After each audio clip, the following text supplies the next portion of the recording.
ছোট্ট গল্প বলি। গল্পটা আব্দুল কাদের জিলানী রাহমাতুল্লাহ আলাইহির সময়ের। বাগদাদে তখন দুর্ভিক্ষ হচ্ছে। কি হচ্ছে? দুর্ভিক্ষ। দুর্ভিক্ষ মানে খাবার নেই, টাকা পকেটে আসলে খাবার কিনতে পাওয়া যাচ্ছে না, টাকা নেই, খাবারের দাম আগুন, মানুষ না খেয়ে রাস্তায় মরে আসে, লাশ পড়ে আছে, এর নাম হলো দুর্ভিক্ষ। আব্দুল কাদের জিলানী রাহমাতুল্লাহ আলাইহি তার মাদ্রাসা মসজিদ খানকায় বসে আছেন। দুর্ভিক্ষের সময় সবাই মুখ চুন, বড় লোকদের মুখ চুন, কারণ টাকা আছে খাবার নেই। আব্দুল কাদের জিলানী শোনেন যে কে একটা মানুষ জন্য বাইরে দিয়ে গান গেতে গেতে যাচ্ছে। উনার একটু কৌতূহল হয়েছে যে এ সময় তো সবার মুখ চুন, মন খারাপ, দুশ্চিন্তা, এত ফুর্তিকার।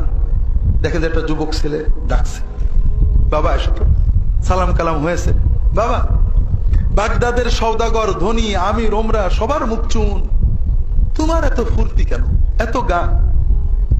ওই যুবক বলেছে যে হুজুর, আমি কোনো বড় লোক সওদাগর কিছু না, আমি বাগদাদের অমোঘ ধনী ব্যবসায়ী সওদাগরের চাকর, কৃতদাস। হুজুর, বাগদাদের সবার টেনশন থাকতে পারে, আমার হুজুর টেনশন নেই, কারণ আমার মালিক খুব চালাক। আমার মালিক আগে থেকে দুর্ভিক্ষের আভাস পেয়ে বাড়িতে মাটির নিচে বিশাল গোডাউন করে 8-10 বছরের খোরাকি জমা করে রেখেছে, আর আমি ওইটা জানি। কাজেই বাগদাদের সব লোক না খেয়ে মারা গেলেও আমার কিছু হবে না, আমার মালিকের চাকরদের মালিকের কিছু হবে না। কাজেই আমি মালিকের হুকুম শুনি, মালিকের ঠিক মতো কাজ করি, ফুর্তিতে গান গাই। কথা বোঝেননি হাজেরিন? আমাদেরও তো একজন মালিক আছে, আছে না?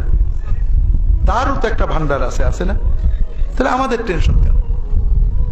ওই মানুষ, চাকরের মানুষ, মালিকের যে ভান্ডার, ওই ভান্ডার পোকা লেগে নষ্ট হতে পারে না, আগুন লাগতে পারে না, চোর ডাকাত পড়তে পারে না, বাদশা খবর পেয়ে কেড়ে নিতে পারে না, ওই মালিক ওই চাকরটাকে তাড়িয়ে দিতে পারে না। তারপরেও এই সম্ভাবনাগুলো কোনো বিবেচনা করিনি। মালিকের ভান্ডার আছে, মনে ফুর্তি আছে। আমাদের মালিকের ভান্ডার চুরি হতে পারে, ডাকাতি হতে পারে, পুড়ে যেতে পারে, মালিক কি আমাদের তাড়িয়ে দেবেন? না। তাহলে আমাদের এত টেনশন কেন? খুব ভালো করে বুঝুন। যদি ওই মানুষ চাকর তার মানুষ মালিকের ভান্ডারের উপরে যে আস্থা, ইয়াকিন এনেছিল, এর অর্ধেক, 4 আনা 2 আনা ইয়াকিন আমাদের মালিকের ভান্ডারের উপরে আমাদের থাকতো, তাহলে আমাদের কোনো টেনশন হতো না। হাজেরিন, এখনো এই বাংলাদেশে অনেক মানুষ আছে যাদের গা ঘামে, হৃদয় ঘামে না। রিক্সা চালাচ্ছে, ছেলের অসুখ হয়েছে দৌড়াচ্ছে হাসপাতালে, মেয়ের অসুখ হয়েছে, বউয়ের অসুখ হয়েছে সেবা যত্ন করছে, দৌড়াদৌড়ি করছে, কিন্তু তার অন্তরে কোনো টেনশন নেই। সে তো জানে আমার মালিকের হাতেই সব, আর আমার জন্য যেটা ভালো আমার মালিক সেটাই। কথা বুঝতে পারেন? আমরা আব্দুল কাদের জিলানী রহমতুল্লাহ আলাইহিকে দেবতা বানিয়েছি, মিথ্যা মিথ্যা অলৌকিক গল্প বানিয়েছি, অথচ উনি কি ছিলেন? মুজাদ্দিদ ছিলেন, সংস্কারক ছিলেন।